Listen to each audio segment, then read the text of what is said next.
This week's lesson is very important. We're learning that Moses is teaching people about the importance of lessons that they've learned during the 40 years in the desert. He's very patiently rebuking Jewish people for all the mishaps that happened during from the time they left Egypt. And therefore we learn that Moses continues to do this until his death on the 7th of Adar, which is also the day of his birth. Many righteous people die on the same day as they are born, making it a full circle. And Moses promises that Israel is like a land flowing with milk and honey. So what is so special about the land of milk and honey? How do we understand this allegory? Milk and honey have a very interesting component to them. Honey is made by a non-kosher insect, a bee. A bee by itself is not a kosher animal. And therefore, it is unusual that its product is so often used in Jewish culture, such as we dip an apple in the honey in Rosh Hashanah during the Jewish New Year.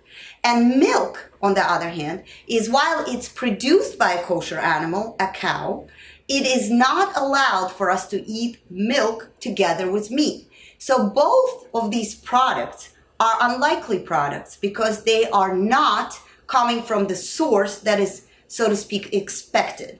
Very often in life, we find the most joy, the most light from the most unlikely places. And therefore, this allegory of land flowing from milk and honey teaches us that we will often have darkness in life, but from this darkness we will receive light. So how do we, living today in exile in so many places in the world, connect ourselves to this fabulous land of Israel? Yes, thank God now we have our land, but we still feel quite foreign from that, being in exile for so many years. And so there is a beautiful story of a prince who was kidnapped by pirates, and he was put to live in the forest for many, many years. And one day, he was found by his father and returned to the palace. Sadly, he did not know the custom of the palace. He did not know the etiquette, the dress code, and perhaps even the language. But yet, he had to learn how to do this because returning back and living in the forest was no longer an option. And here we are.